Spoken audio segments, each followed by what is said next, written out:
Oi, pessoal, boa tarde. Estamos aqui novamente juntos para darmos continuidade ao nosso mini curso de Direito Imobiliário, tá? Segundo módulo, como eu havia dito a vocês, quero parabenizar as pessoas que já se inscreveram no meu canal e que já visitaram o nosso primeiro módulo, né, desse mini curso de Direito Imobiliário. Estou muito feliz e peço para que vocês divulguem, tá? Quem gostou, deixa seu like, divulgue, que nós vamos ter não só assuntos ligados à área jurídica, mas vamos também tratar de assuntos ligados à parte administrativa, à parte de gestão de pessoas, à parte de recursos humanos, que isso também é muito pertinente, é muito interessante, tira-se muitas dúvidas, né, com relação a esses assuntos. Parabenizo vocês que já estão inscritos no meu canal. Vamos dar seguimento ao nosso mini curso. Bom, hoje nós iniciamos o segundo módulo do nosso mini curso de Direito Imobiliário, tá? Hoje, dia 27 de março de 2020, sexta-feira. Nós vamos abordar inicialmente a aquisição da propriedade imóvel. Vou fazer um parênteses. Lembra que no primeiro módulo eu encerrei deixando bem claro que não houvesse por parte de vocês uma confusão ou então assim que deixasse dúvidas com relação à propriedade e posse, tá? E também relembrando, falei para vocês que a propriedade ela só realmente se concretizava a partir do registro do título aquisitivo no cartório de registro imobiliário, tá? Então, hoje a gente vai falar sobre a aquisição da propriedade, vai falar sobre alguns requisitos, o modo como a gente adquire essa propriedade, tá certo? Nós vamos falar também sobre a parte dos requisitos da aquisição e requisitos do registro imobiliário, tá? Então, vamos dar seguimento? Vamos lá. O primeiro ponto do nosso módulo hoje é a aquisição de propriedade do imóvel. A aquisição de propriedade do imóvel, ela está bem explícita, ela está disposta no artigo 1227 do nosso Código Civil, tá? E, como de costume, vou abrir aqui para vocês no artigo 1227, tá?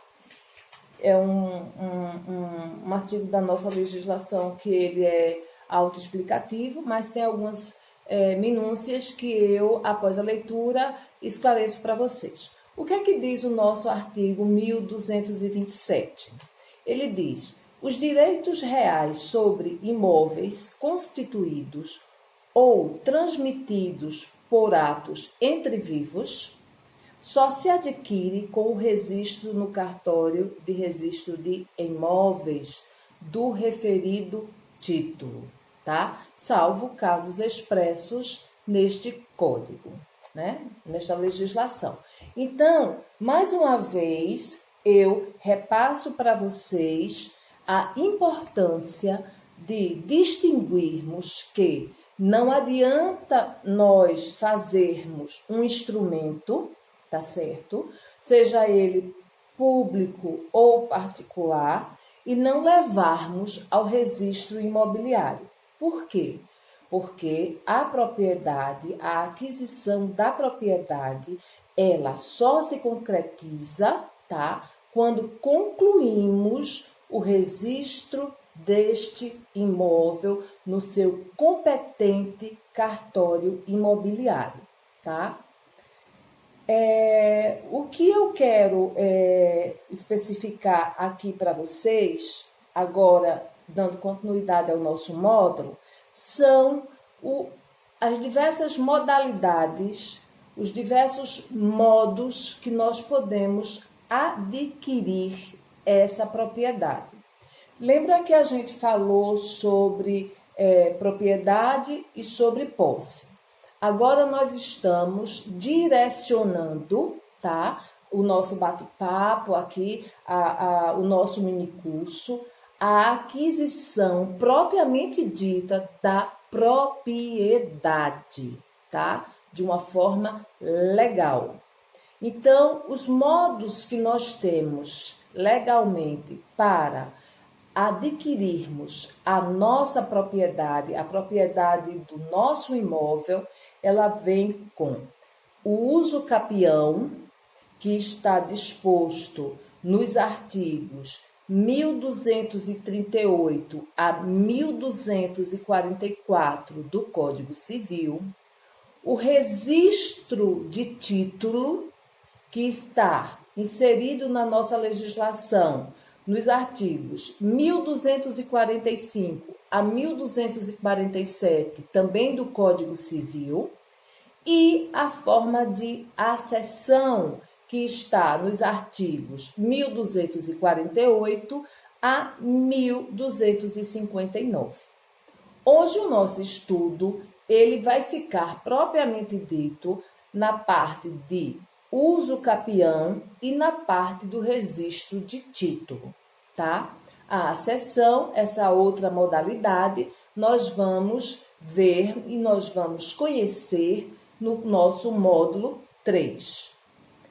Quando eu falo em aquisição de um bem imóvel sobre a modalidade de uso capião, eu quero dizer que essa aquisição ela se subdivide em diversas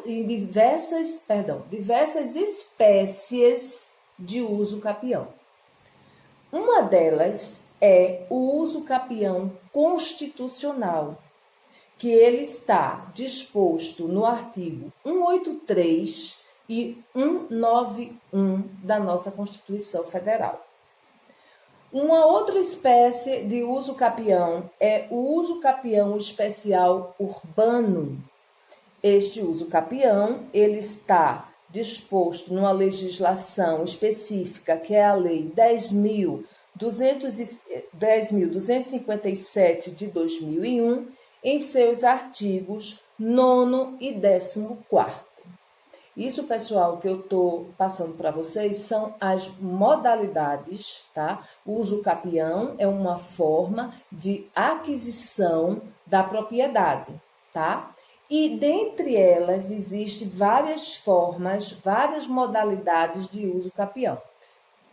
Mencionei o uso capião constitucional, o uso capião especial urbano. Nós temos o uso capião especial rural, que também tem uma legislação própria, que é a Lei 6.969 de 81. O uso capião ordinário, tá? Que está disposto no artigo 1238 a 1244 do Código Civil.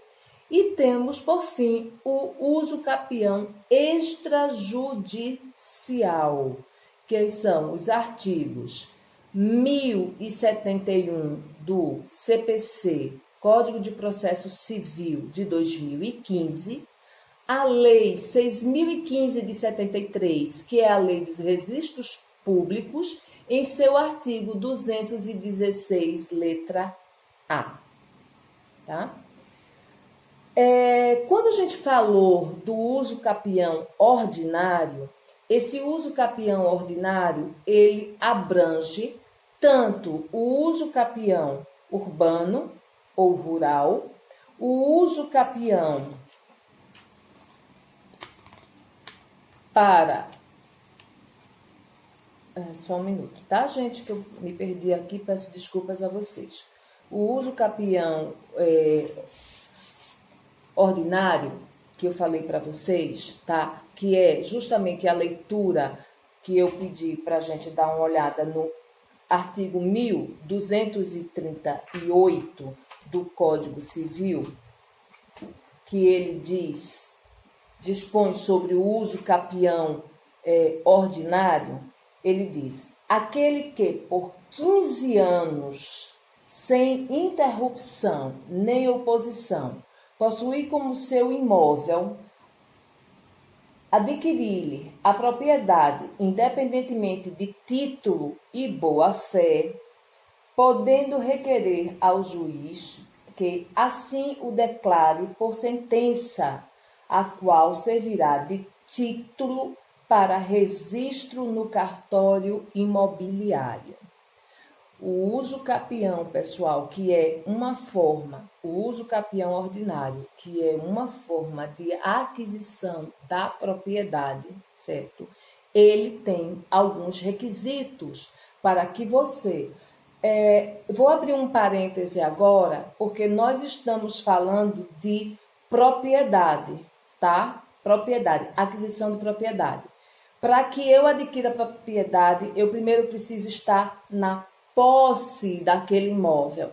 Lembra que no módulo 1 a gente falou que propriedade é diferente de posse? Então, um dos requisitos para que eu possa adquirir a propriedade do meu imóvel através do uso capião, eu preciso estar na posse. Em todas as espécies que nós vamos tratar aqui, com relação à aquisição da propriedade através do uso capião, todas elas eu tenho que estar na posse do imóvel. Agora nós estamos tratando do uso capião ordinário, tanto pode atingir a imóveis urbanos como rural. E o que é que a legislação diz? Que eu tenho que ter pelo menos em posse daquele imóvel, um período de 15 anos, tá?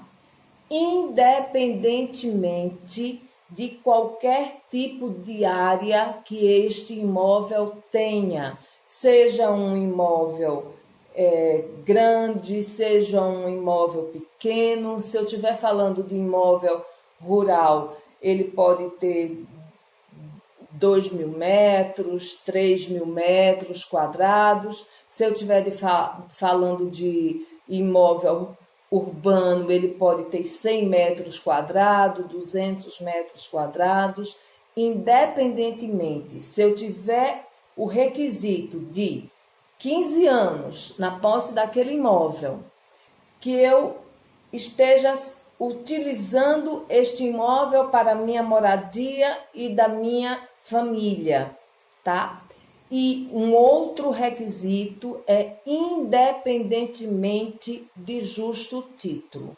Eu não preciso, nessa situação, ter um justo título para que eu possa reivindicar a aquisição daquele bem em que eu estou na posse há 15 anos ou mais.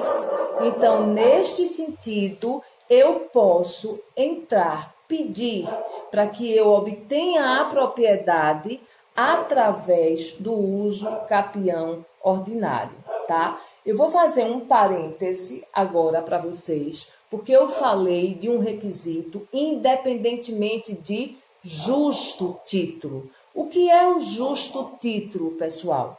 O justo título é um instrumento que conduz, tá? Que conduz o possuidor a acreditar que a ele lhe outorga a condição de proprietário.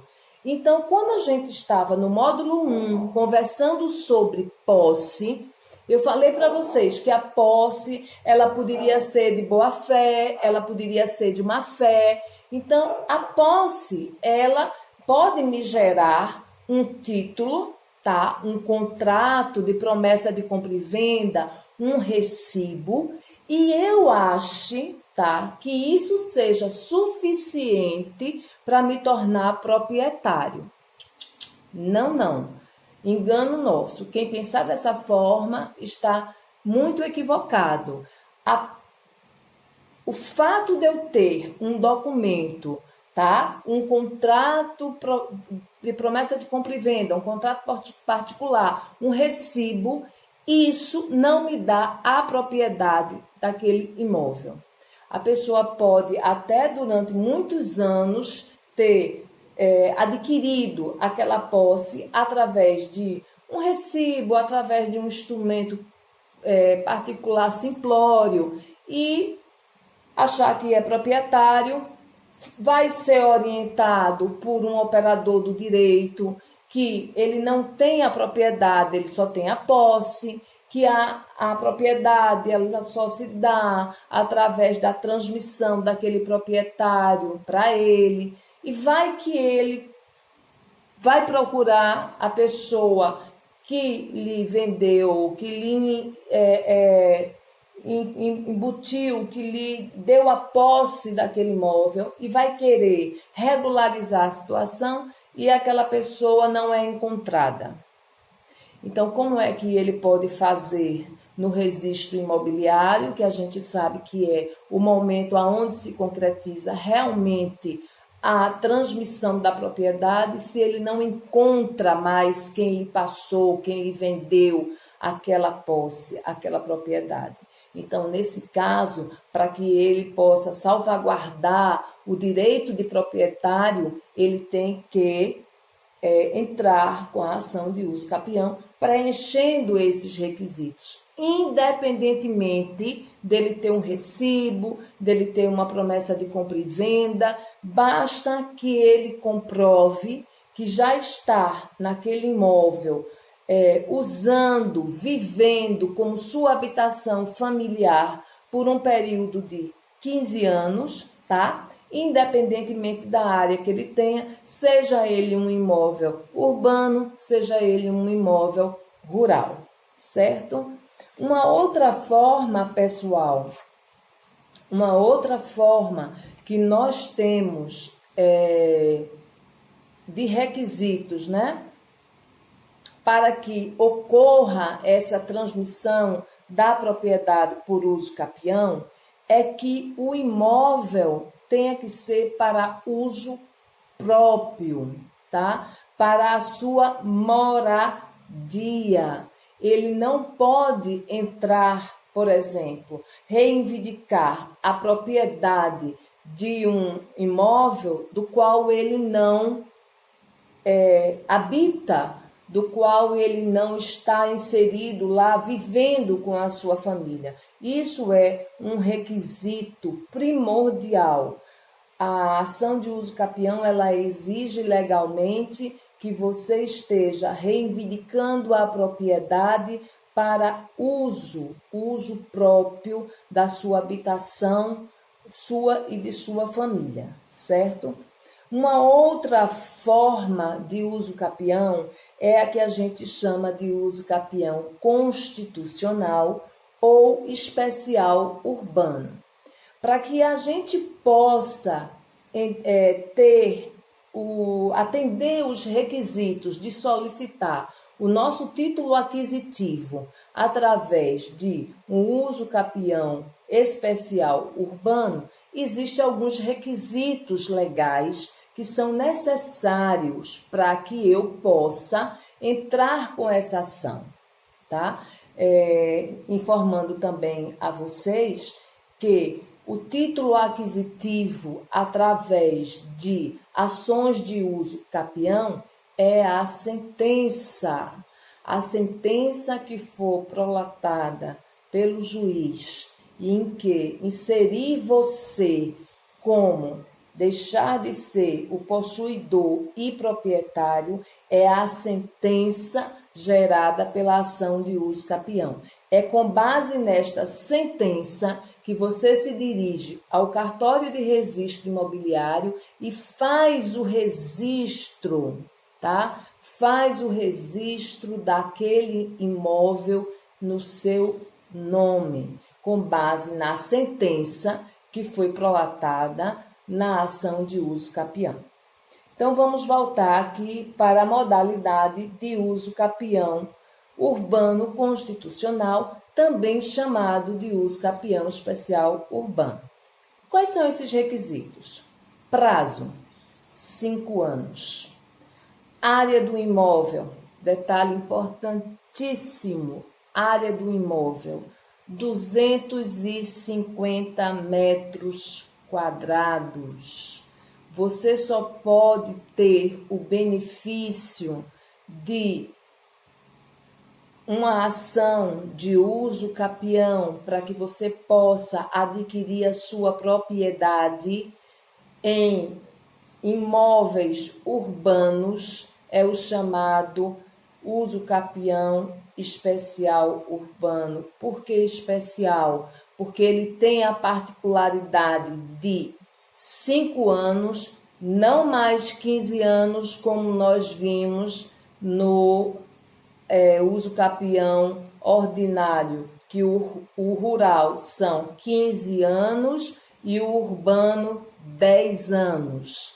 Nessa modalidade de uso capião especial urbano, não são mais 10 anos, são 5 anos. Comprovados os 5 anos em que você usou este imóvel para a sua moradia e da sua família, e ele tenha uma área de 250 metros quadrados, tá?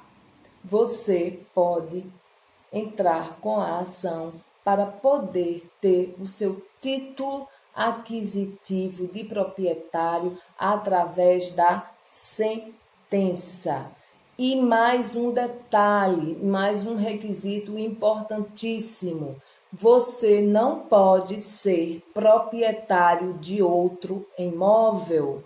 Você só pode ter a posse de um único imóvel, tá? Você não pode ter a propriedade de mais um imóvel. Esse imóvel em que você só tem a posse, tá?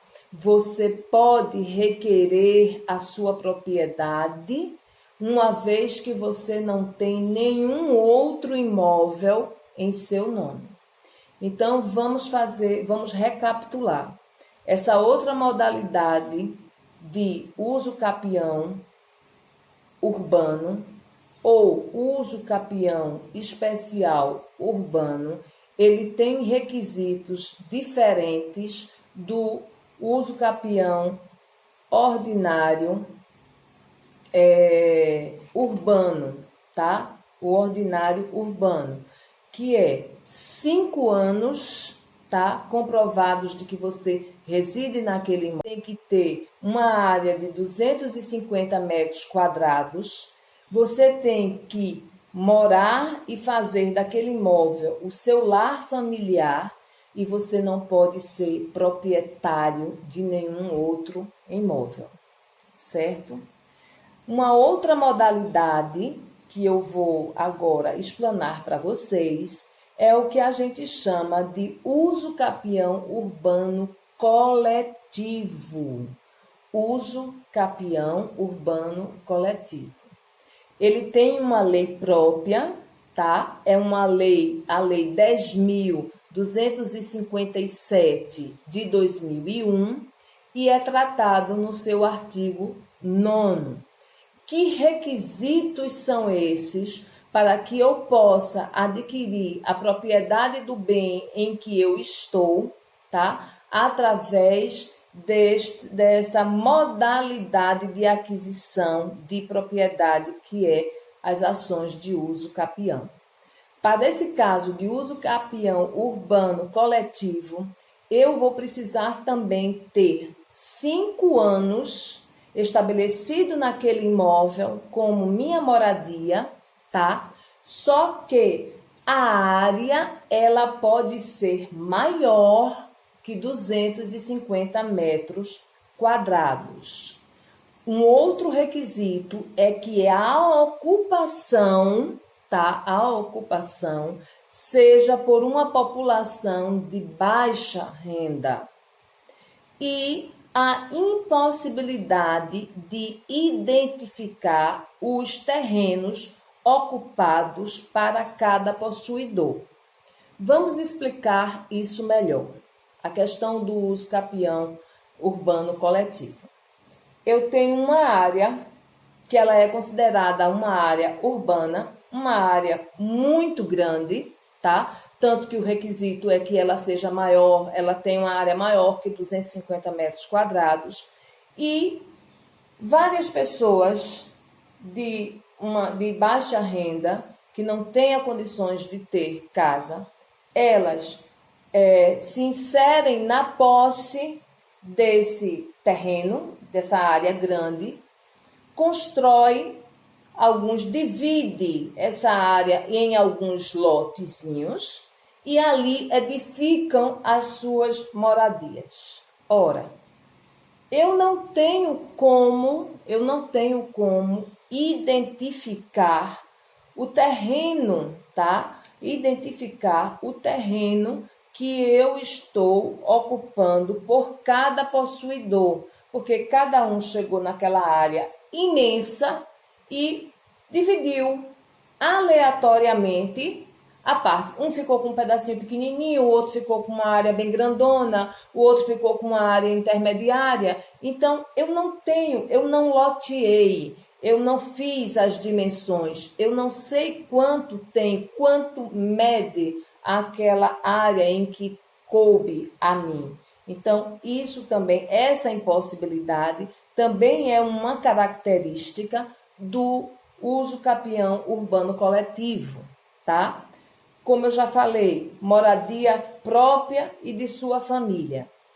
Que também é um outro requisito de grande relevância, é que também não tenha tido oposição de terceiros. Por exemplo, nós estamos cansados de ver ações de reintegração de posse, né? Por quê? Porque existe um proprietário e esse proprietário ele está reivindicando a sua posse novamente, porque várias pessoas as invadiram e ele não tem como reaver a sua propriedade que não seja através de uma ação de reintegração de posse. Então, se eu estou durante 5 anos naquele imóvel urbano, tá? Onde ele mede mais de 250 metros quadrados, onde eu sou considerado uma população de baixa renda e que não houve nenhuma oposição de um terceiro, nenhuma pessoa durante esses 5 anos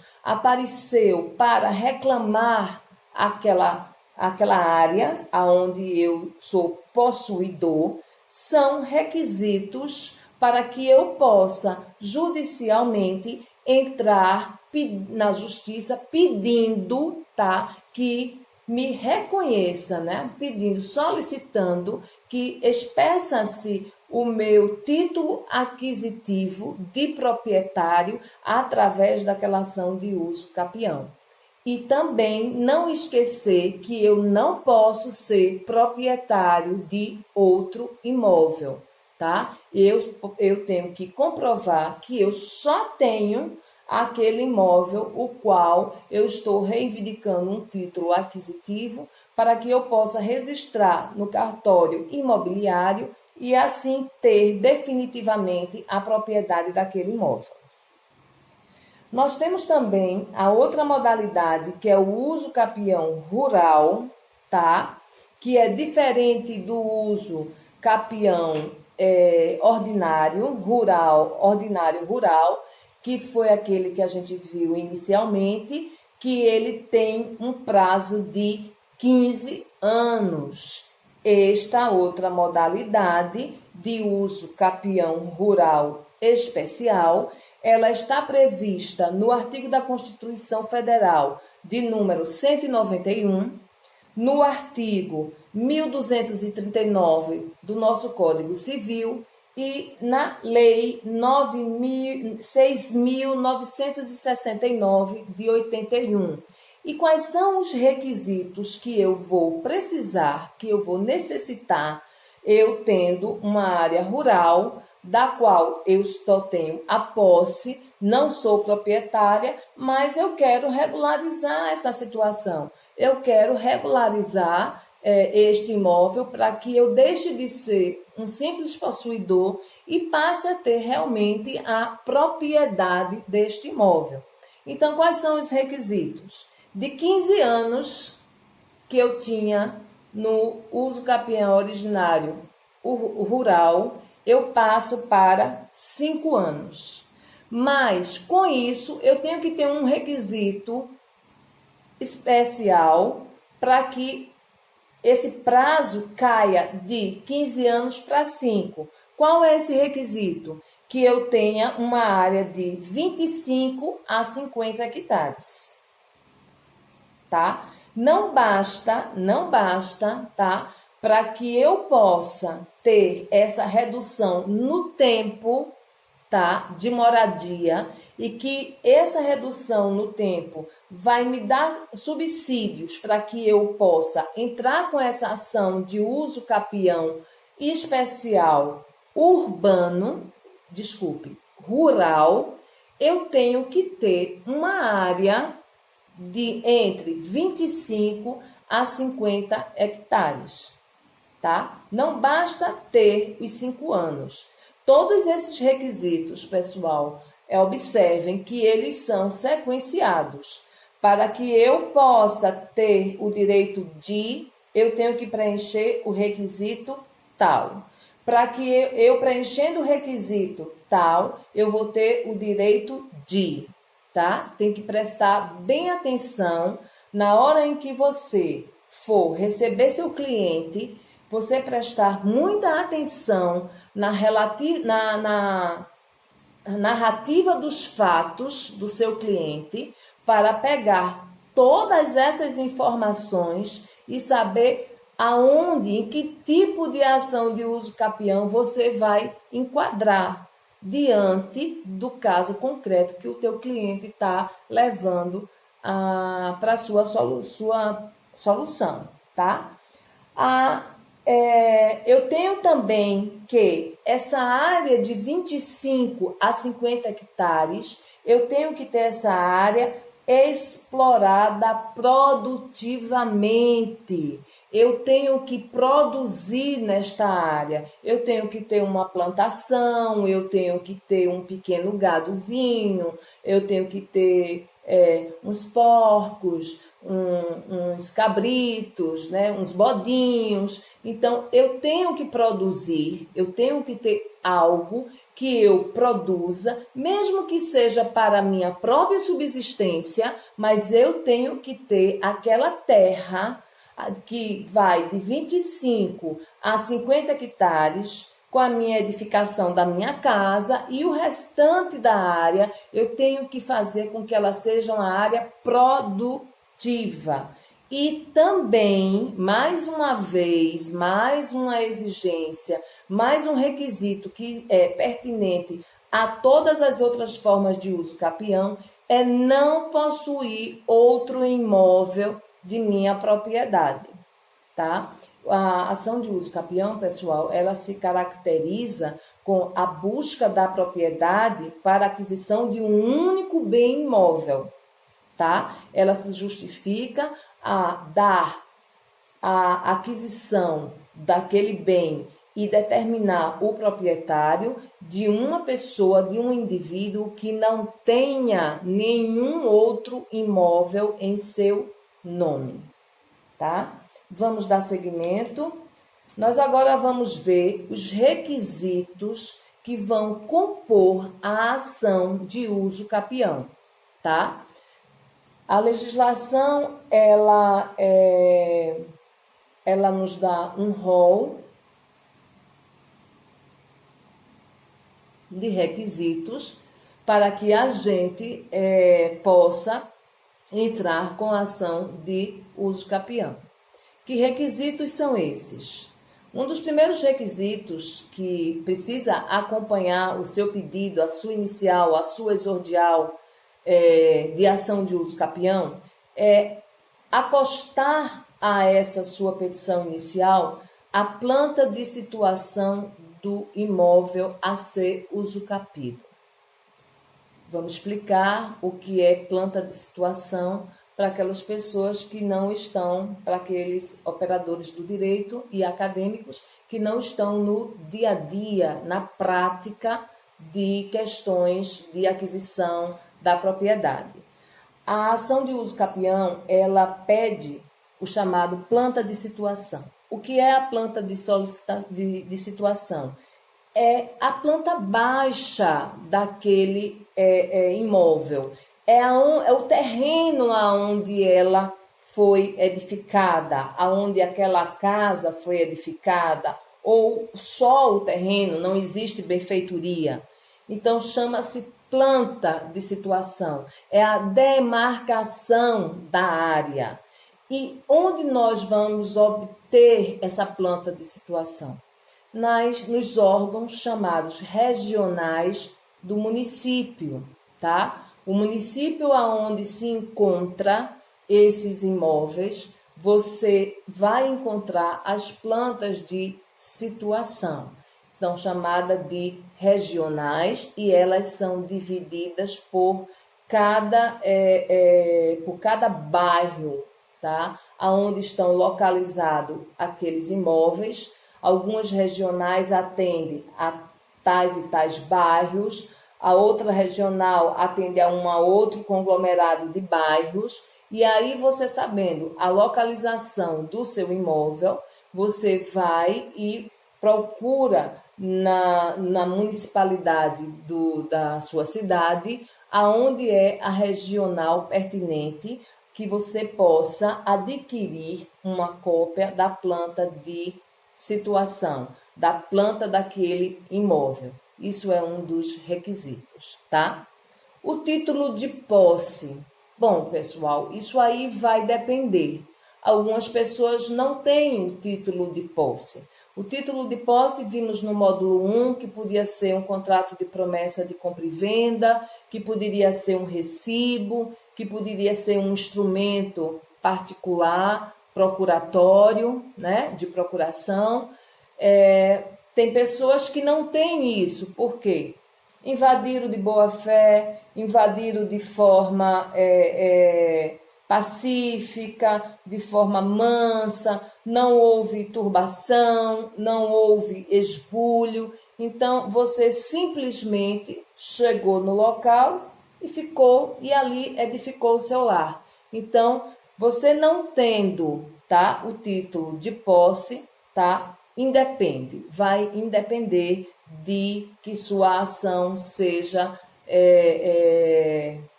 não seja aceita, tá? Mas tendo, junta o títulozinho, o recibo, junta o instrumento particular, junta, anexa também a planta de situação, tá? O que é que vai ser também necessário para que essa ação de uso capião ela tenha êxito? Citação do proprietário, ou seja, em nome de qual pessoa o imóvel esteja registrado. O que é que você vai fazer? Você vai ao cartório de registro imobiliário, tá? E solicita uma certidão de propriedade, ou também chamada certidão de inteiro teor, tá? Por quê? Porque nesta certidão vai sair o nome, vai dizer quem é realmente o proprietário daquele imóvel que você tem a posse. O que é que pode acontecer diante disso? Pode acontecer que você vá ao cartório, consiga, retire a certidão e lá está o nome de José Francisco da Silva. E você? Quem é José Francisco da Silva? Você não sabe. Você não sabe onde mora, você não sabe o endereço, tá? Você pode até, através do CPF constante na certidão que você tirou, você tentar localizar este cidadão. Mas, caso você não consiga informar na sua ação o endereço desse cidadão que está como proprietário do imóvel, tá? Juridicamente, ele vai ser citado através de edital, tá? Porque você não tem endereço, você não sabe quem é. Vai correr o prazo legal para que essa pessoa se manifeste. Essa pessoa, em não se manifestando, não vai ter citação. A citação não vai existir para aquele proprietário que está constando na matrícula, na certidão do cartório, tá?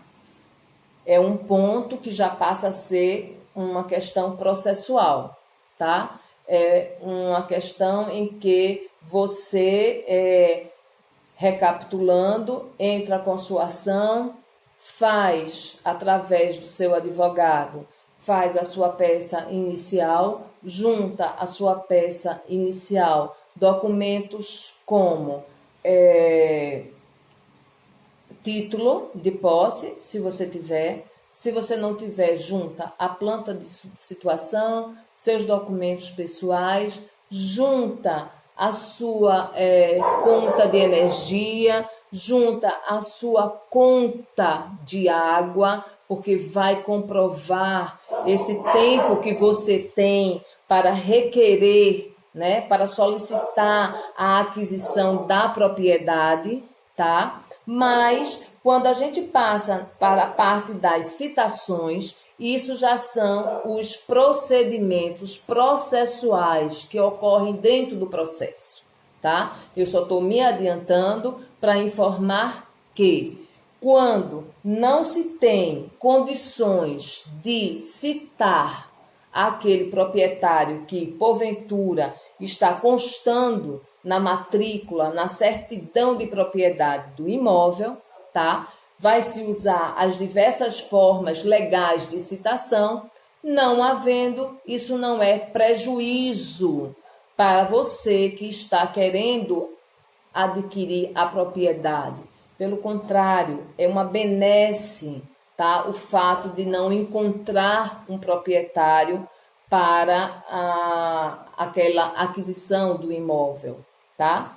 Outro procedimento que vai ser necessário que você junte, né? Um outro documento que vai ser necessário que você junte à sua ação de uso capião é uma declaração, tá? Dos seus confrontantes. Quem são os seus confrontantes? O seu vizinho da esquerda, o seu vizinho da direita e o seu vizinho dos fundos, tá? Você faz uma declaração para que eles assinem e nessa declaração conste que eles reconhecem que desde a data de tanto que você está na posse, que você mora naquele imóvel, que você mora naquele terreno, tá? Então, essa declaração dos confrontantes é importantíssimo para o seu processo de uso capião, é extremamente importante que você junte ao seu processo, à sua inicial, essa declaração dos confrontantes, tá? Vai ser necessário também, na sua inicial, tá? Que o seu advogado, ele peça a intimação da Fazenda Pública da União, do Estado e do município. Por que eu estou dizendo a necessidade, na hora dos pedidos, que seja feita essa intimação? Lembra quando eu li lá na forma de aquisição que tinha terrenos de marinha? Pronto. A gente precisa fazer com que a Fazenda da União, a Fazenda Pública do Estado e do município tome ciência de que aquele bem, aquele imóvel, ele está sofrendo um processo de uso capião para que seja determinada a sua propriedade, tá? E a gente sabe que tem alguns imóveis, tá? Que tem a Fazenda Pública da União tem parte, a Fazenda Municipal tem parte ou a Fazenda Estadual tem parte. Por isso que nós precisamos, nos nossos pedidos e nas iniciais, pedir a intimação desses órgãos, bem como também a intimação do Ministério Público para que ele possa também intervir nesse processo, tá? Nos atos que acontecerem nesse processo. Sabemos que o Ministério Público é um órgão de fiscalização e ele também precisa estar inserido nesse processo, porque, afinal de contas, pessoal, nós vamos, à medida em que é decretada, é prolatada a sentença, reconhecendo a propriedade daquele bem para aquela pessoa que solicitou, tá? Aquilo ali torna-se título aquisitivo. E aquele título aquisitivo judicial, ele vai ser levado ao cartório de registro imobiliário e lá vai ser concretizada a propriedade daquele imóvel, certo? Então, eu tenho uma observação aqui para vocês que é muito relevante, é de bastante importância, essa observação, porque ao final nós vamos precisar informar na nossa inicial o valor da causa, tá? Então, o que é que acontece com esse valor da causa nas ações de uso capião? Existe uma divergência, tá? Entre uma minoria e uma maioria, tá? Que fala sobre essa questão do valor da causa nas ações de uso capião. Essa divergência é o seguinte: alguns operadores do direito, tá? Eles entendem que, por ser a ação de uso capião uma ação de natureza declaratória, então o valor que você vai colocar na causa pode ser um valor estimativo, tá? Isso é a opinião da minoria. A opinião majoritária é que você tome como base para colocar o valor da causa, o valor venal do bem, aquele que se encontra no carnezinho do IPTU. Nós sabemos, né, nós operadores do direito, nós sabemos que no carnê do IPTU existe lá um valorzinho venal, tá? Tem lá valor venal do imóvel, X. Então, a grande maioria, tá? Ela vai pela corrente de que o valor da causa das ações de uso capião, elas devem ser o valor atribuído ao valor venal no IPTU e não um valor estimado que você possa dar para o imóvel, tá? É essa pequena particularidade que eu queria fechar aqui nas questões dos requisitos práticos da ação de uso capião, os documentos que nós precisamos, os procedimentos que são arbitrados e, por fim, nós, quando recebermos um cliente em que ele quer reivindicar o seu título aquisitivo para concretizar a sua propriedade através de uma ação de uso capião, a gente possa ir pela corrente majoritária, que é o valor da causa daquela ação ser o valor venal do imóvel, aquele valor que consta no IPTU, tá? Por fim, para que a gente possa encerrar esse assunto da modalidade de uso capião como uma forma de adquirir propriedade, nós vamos falar agora do mandado de registro, tá? O mandado de registro, ele é extraído da sentença que julgou procedente a ação de uso capião, tá? Como título originário, Então, nós vamos dar entrada na ação de uso capião, com todos esses requisitos que falamos anteriormente, vai ser julgado, vai existir uma sentença, e essa sentença é que vai originar o título aquisitivo daquele bem. Ela é o título aquisitivo daquele bem. Ela sendo julgada, a ação de uso capião sendo julgada procedente, ela vai gerar uma sentença. E essa sentença é que vai ser o título aquisitivo de propriedade. E é justamente com essa sentença que nós vamos ao cartório de registro imobiliário para concretizar, para finalizar a propriedade do bem. E, chegando lá, o cartório, com base nesse título aquisitivo de uso capião por sentença judicial, o cartório vai abrir uma nova matrícula para aquele imóvel. Vai se gerar uma nova matrícula, tá? Aonde vai constar como proprietário aquela pessoa, aquele autor que entrou com a ação de uso capião. E dali, aquela matrícula vai seguir adiante com todos os atos que forem praticados, de transferência, de doação, né? O que o proprietário realmente fizer com o imóvel, a partir daquele momento, ele vai ser todo averbado nessa nova matrícula, certo?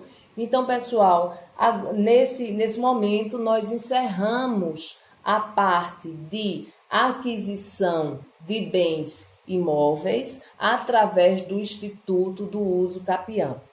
E em seguida, né, dando continuidade, nós vamos ver a aquisição de bens pelo registro do título, A aquisição de bens imóveis pelo registro do título, ela está disposta no artigo 1245 e parágrafo 1º do Código Civil, tá? Vamos ver o que é que essa leitura nos diz para poder clarear as nossas ideias, não é verdade? Então, vamos ver o que fala a legislação civil a respeito da aquisição de bem imóvel pelo registro do título, tá? Artigo 1245. Transfere-se entre vivos a propriedade mediante o registro de título translativo no registro de imóveis. Parágrafo 1º. Enquanto não se registrar o título translativo, o alienante continua a ser havido como dono do imóvel. É aquilo que eu falei para vocês, pessoal. Não adianta termos um título aquisitivo, termos um título translativo, tá? E não registrar esse instrumento no cartório de registro imobiliário. Porque se nós não registrarmos, nós não concluímos o processo de aquisição, porque o processo de aquisição de bem imóvel, ele finda ao registro imobiliário. Então, eu também falei, e eu sei que vocês devem ter prestado atenção, que na leitura do artigo, eu falei em título translativo. O que é que vem a ser um título translativo? Ele é um instrumento pertinente à modificação, transferência de titularidade do imóvel. Uma observação. Enquanto não se registra o título translativo, o vendedor continua a ser o proprietário do imóvel e o comprador meramente possuidor. Eu vou me antecipar porque a gente vai falar sobre escritura pública, né? E sobre também instrumento particular, mas eu vou me antecipar. Não adianta, pessoal, não adianta você fazer um instrumento público, como uma escritura pública de compra e venda, como uma escritura pública de cessão de direitos hereditários, se você não leva esse título translativo, se você não leva esse título ao registro imobiliário. Não adianta, você continua com a posse. Embora você tenha feito um instrumento público que tem fé pública, se você não levar ao cartório de registro imobiliário, você continua tendo a posse. Não adianta só fazer a escritura, ir ao cartório de notas, levar toda a documentação, o vendedor assina, você como comprador assina, recebe o documento que a gente chama de traslado da escritura e você vai para casa. Continua sendo possuidor. Não é proprietário ainda. Você só é proprietário quando você leva esse instrumento para o cartório de registro e faz o registro deste imóvel, tá? Então vamos lá. O título aquisitivo nas transações intervivos, aonde vamos ver em legislações complementares. Nós vamos ver isso no artigo 108 da Constituição Federal. Desculpa, tá? Estou desatenta hoje, perdão. Nós vamos ver no artigo 108 do Código Civil e vamos ver na Lei de Registro Público, que é a Lei 6.015 de 73, em seu artigo 221. A gente vê a escritura pública, título aquisitivo nas transições intervivos. Primeiro título que você pode constituir é a escritura pública. Ela é essencial para que ocorra a validade do negócio jurídico, que visa a constituição, a transferência, a modificação ou renúncia de algum direito real sobre o imóvel, de valor superior a 30 vezes o maior salário mínimo vigente do país, tá? A escritura pública, pessoal, você pode fazer para qualquer tipo de imóvel, mas quando você tem um imóvel do qual o valor dele é 30 vezes maior do que o salário mínimo vigente do seu país, você obrigatoriamente, para que você tenha o seu título aquisitivo, você tem que fazer uma escritura pública, tá? Qual é o momento em que essa escritura pública ela pode ser dispensada? Qual é o momento em que essa escritura pública pode ser dispensada? Em imóvel inferior a 30 salários mínimos vigentes. Imóvel adquirido pelo Sistema Financeiro de Habitação, pela Lei 4.380/64, em seu artigo 61. Uma outra situação em que a escritura pública ela pode ser dispensada: compra e venda com alienação fiduciária em garantia. É a Lei 9.514 de 97, no seu artigo 38. Pessoal, eu vou também fazer uma pausa, abrir um parêntese aqui, porque essa compra e venda com alienação fiduciária, que é regida por essa lei especial, eu vou querer fazer um capítulo à parte, porque ele é um assunto bem relevante.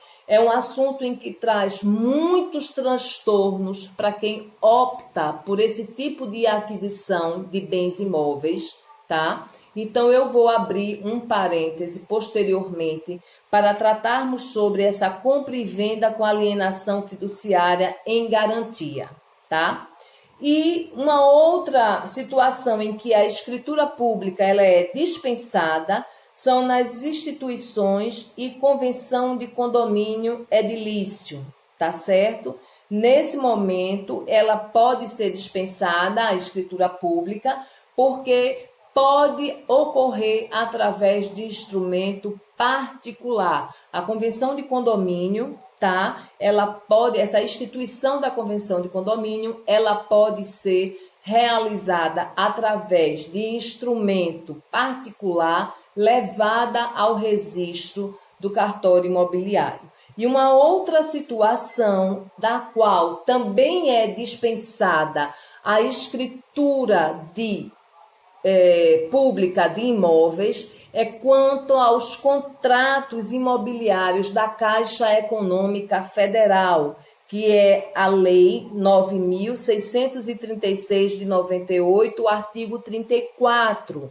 Por quê? Porque a própria Caixa Econômica, ela tem um contrato padrão, ela tem fé pública para pegar aquele contrato, que a gente chama contrato de mútuo, e levar ao registro imobiliário, assim quando ocorrer a quitação total do imóvel, certo? Vamos passar agora para os requisitos da escritura pública imobiliária.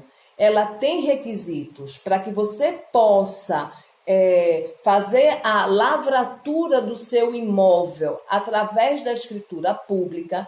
Existem alguns documentos e existem alguns requisitos. Tem os requisitos formais que estão dispostos no artigo 215 do Código Civil. Temos os requisitos documentais, que está na Lei 7.433 de 85, tá? E temos também os terrenos de marinha, que está disposto no Decreto-Lei 2.398 de 87, em seu artigo 3º, inciso 2º. Os requisitos formais. Quais são esses requisitos formais, o qual a escritura pública ela exige? Data, local de sua realização, reconhecimento de identidade e capacidade das partes. As partes, tanto vendedoras como compradoras, têm que ser pessoas capazes e se identificar como tal. Qualificação das partes, tá? A qualificação normal que nós fazemos nas nossas petições. Estado civil, nacionalidade, a profissão, endereço. São essas qualificações que precisam estar constando na escritura pública de imóveis.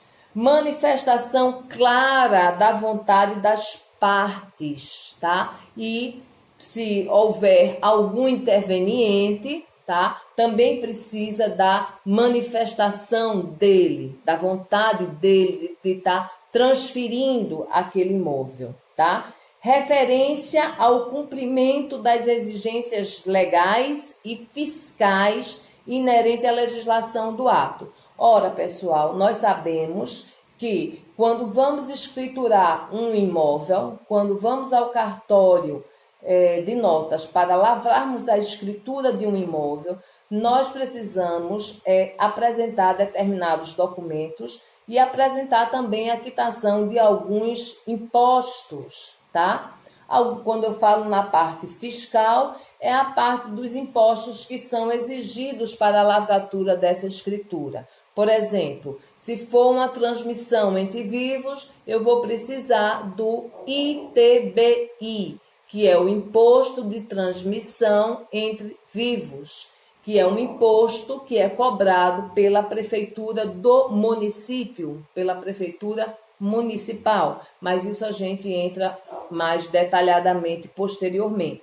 Vamos precisar de alguns documentos legais, como, por exemplo, certidão de feitos ajuizados. O que são essas certidões de feitos ajuizados? certidão dos distribuidores, primeiro, segundo, terceiro cartório distribuidor, para que a gente possa ver que aquele vendedor, ele não tem nenhuma ação contra ele.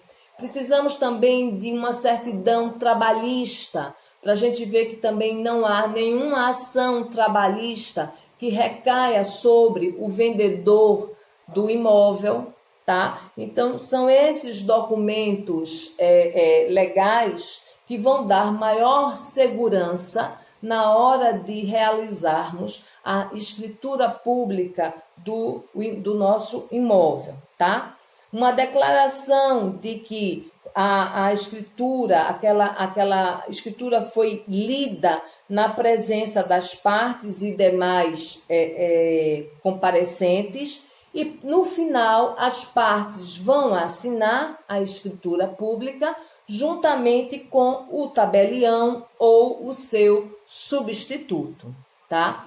Esses são requisitos formais, tá? São requisitos formais da escritura pública. Nós precisamos, tá, dessa formalidade, porque a escritura pública é um documento de aquisição da propriedade, mas que ela tem a sua formalidade e tem requisitos também para que sejam apresentados alguns documentos, tá?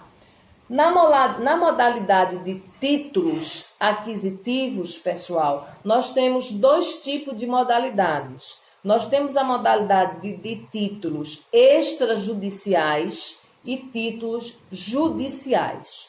Os títulos extrajudiciais compreendem a escritura de compra e venda, a escritura de doação, a escritura de dação em pagamento, a escritura de partilha em separação de divórcio, escritura de partilha em inventário e a carta de arrematação em leilão extrajudicial. Todos estes instrumentos que eu relacionei agora para vocês, eles são títulos extrajudiciais que incorporam a modalidade de aquisição de um bem imóvel. Eu vou fazer um parêntese, porque aqui nesses títulos extrajudiciais eu relatei para vocês a escritura de dação em pagamento. Em que consiste essa escritura? Dação em pagamento é o acordo da dação em pagamento de bem imóvel não requer escritura pública, tá? Esse entendimento de que, no caso da ação em pagamento, não necessita de escritura pública, é um entendimento da terceira turma do STJ, tá? A terceira turma do STJ, ela entende que, nos casos de dação em pagamento, você não precisa fazer uma escritura pública. E o que é esse instrumento da ação em pagamento? É quando um credor ele concorda em aceitar como pagamento de uma dívida algo que não estava originalmente estabelecido na obrigação. Ou seja, pessoal, eu tenho uma obrigação de pagar determinados valores, tá, a meu credor. Vamos supor, eu sou um varejista, tá? E eu como varejista, eu tenho um fornecedor que é justamente quem me fornece as minhas mercadorias para que eu possa vender em varejo. Ocorre, eu não estou conseguindo vender, eu estou em dificuldade, as mercadorias estão ficando perecíveis e eu não tenho como pagar, eu já fiz uma dívida gigantesca. E qual é a minha obrigação diante do meu credor? Ele fornece a mercadoria e eu pago pela mercadoria recebida. E acontece que já passou 1 mês, 2, 3 meses, o meu credor continua me fornecendo, tá, a mercadoria e eu, porventura, não estou pagando a ele. Então, o que é que acontece? O imóvel, tá, que é a minha mercearia, tá, é um imóvel de propriedade minha, mas também de 5 irmãos, tá? Eu tenho 5 irmãos, comigo 6. Então, a minha mercearia, ela é minha, o imóvel, tá? O negócio, ele é meu, mas o imóvel, o qual constitui a minha mercearia, é meu imóvel, mas de 5 irmãos. Eu não tenho dinheiro para pagar o meu credor. Eu não tenho de onde buscar. Então, o que é que acontece? Eu chamo o meu credor e digo para ele: olha, João, eu não tenho como te pagar esses 3 meses de mercadoria.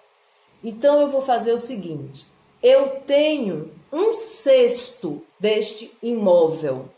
Por que eu tenho 1/6? Porque o imóvel todo não pertence só a mim, pertence a mais 5 irmãos. Então, João, eu vou fazer uma coisa contigo. Eu estou te devendo.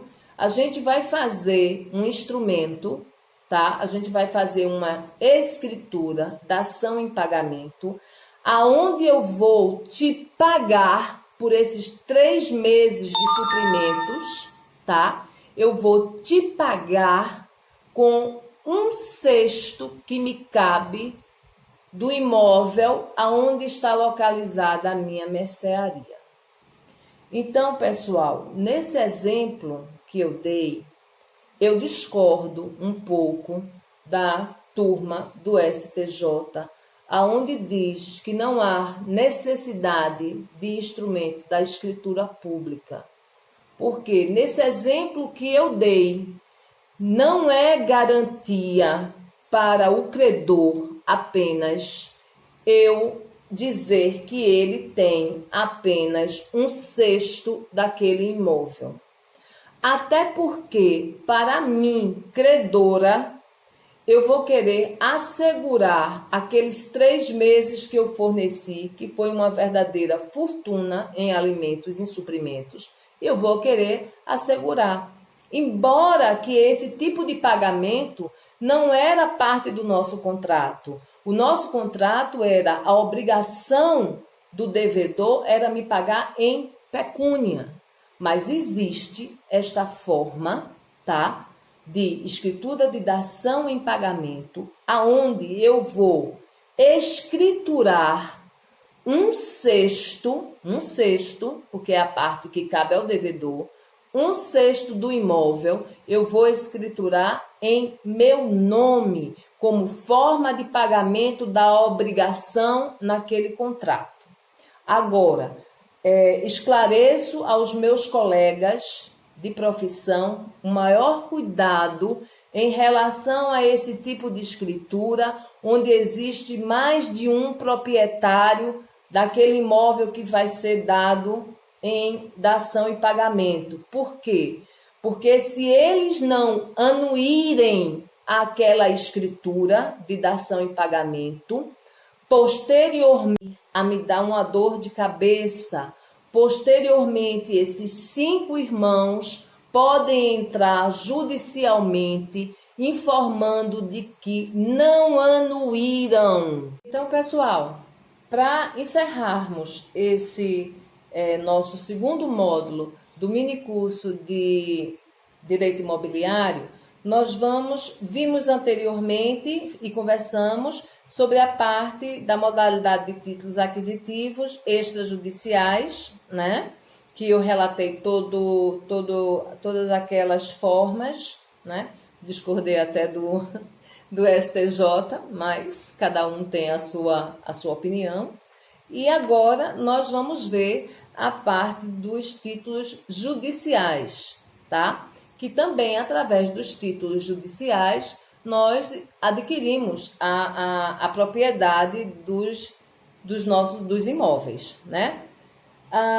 O primeiro título é a sentença em ação de uso capião. Nós vimos bem, né? Aquelas ações todas de uso capião, que ela sendo favorável ao autor, ela é prolatada a sentença, e essa sentença, tá, passa a ser o título aquisitivo, né, do autor, e é com esta sentença que ele vai levar ao cartório de registro imobiliário para poder concretizar, finalizar a sua propriedade. A sentença em ação de desapropriação, tá? Que é quando você tem um bem, você tem um bem desapropriado, tá? Carta de sentença em separação de divórcio, tá? Título judicial, quando o divórcio ele não é feito consensualmente, porque a gente sabe que feito consensualmente a gente pode fazer extrajudicial. Mas quando ele é na forma litigiosa, nós temos que recorrer ao judiciário para que seja realizado um divórcio litigioso. E aí é gerada a carta de sentença, e na partilha dos bens, o que couber tanto a um ou a outro, essa carta de sentença ela tem que ser levada ao cartório de registro imobiliário para que os bens que eram comum ao casal passem nessa nova partilha a ser de um e de outrem. O formal de partilha, tá? Quando ele é feito judicialmente também, e a carta de arrematação em leilão judicial, né? Quando ocorre um leilão judicial, é feito após o leilão, quando o bem é arrematado, é feito um termo de arrematação. Esse termo eu quero explicar, esse termo de arrematação, ele não é válido para ser levado a registro, tá certo? O que é válido para ser levado a registro é uma carta de arrematação. Esse é o que vai ser o seu título aquisitivo. É a carta de arrematação. O termo de arrematação é o termo que é lavrado logo após o leilão. O leilão é concluído, o bem foi arrematado, então o primeiro documento após o leilão é o termo de arrematação. Esse documento é apenas para se iniciar o processo de constituição da carta de arrematação. Recebida a carta de arrematação, essa sim é o teu título aquisitivo judicial, o qual você vai levar ao registro, ao cartório de registro imobiliário, para que seja registrado e assim você possa concluir a propriedade daquele bem que foi arrematado num leilão judicial. Pessoal, com isso nós encerramos o nosso segundo módulo no mini curso de Direito Imobiliário. Eu quero dizer a vocês que na segunda-feira eu vou estar também postando o nosso terceiro módulo, que vai falar exclusivamente sobre registro imobiliário, sobre as particularidades quando você leva um bem ao registro, ao cartório de registro imobiliário, tá? Todos os procedimentos necessários para que você possa concluir a aquisição da sua propriedade, do seu bem imóvel, tá? Com o registro imobiliário.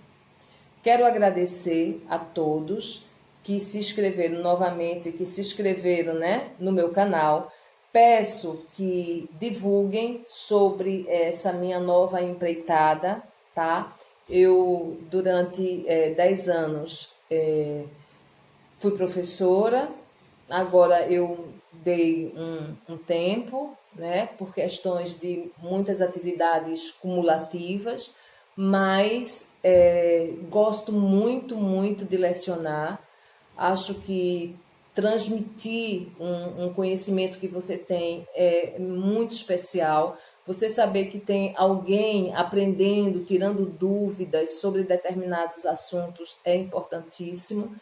E fica a dica.